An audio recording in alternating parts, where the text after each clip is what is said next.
Mendes menegaskan bahwa dana desa dapat digunakan untuk pendidikan. Menteri Desa Pembangunan Daerah Tertinggal dan Transmigrasi, Mendes PDTT, Abdul Halim Iskandar, memastikan dana desa boleh digunakan untuk pendidikan. Beberapa sekolah disebut sudah menerima bantuan pendidikan dari dana desa. Jadi dana desa boleh digunakan untuk pendidikan, kata Halim dalam keterangan tertulis, Sabtu, tanggal 6 November tahun 2021.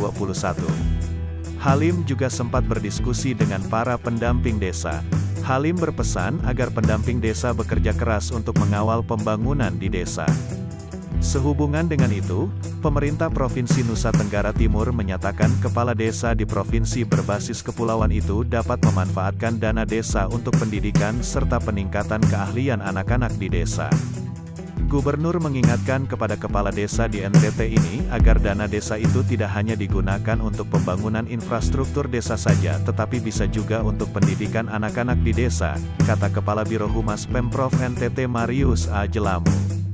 Karena menurut dia, selama ini belum ada pemerintah desa yang berani memanfaatkan dana desa dengan nilai kisaran ratusan juta hingga miliaran itu seperti yang diharapkan oleh Gubernur NTT.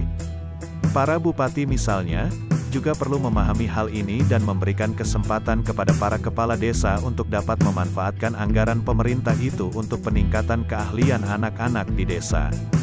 Sebagai contoh, salah satunya, pendidikan anak usia dini, PAUD, anak ceria dan taman kanak-kanak, TK, Pertiwi Banaran, di Klaten, Jawa Tengah yang telah memanfaatkan dana desa untuk pendidikan.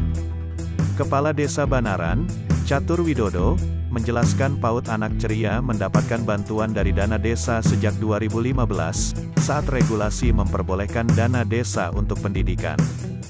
Dari dana desa itu setiap bulan para guru PAUD dan TK memperoleh insentif dengan nilai total Rp800.000. Sementara itu, Kadis Pendidikan dan Kebudayaan NTT mengatakan, total dana desa yang dialokasikan pemerintah pusat untuk 3.026 desa di NTT sejak tahun 2015 hingga 2019 mencapai Rp10,5 triliun. Dana desa yang dialokasikan pemerintah pusat sangat besar sehingga mendorong percepatan pembangunan masyarakat desa di NTT. Sejak tahun 2019 pemerintah pusat juga telah mengalokasikan dana desa sebesar Rp3,2 triliun yang dialokasikan bagi 3.026 desa untuk pembangunan infrastruktur dan ekonomi masyarakat desa.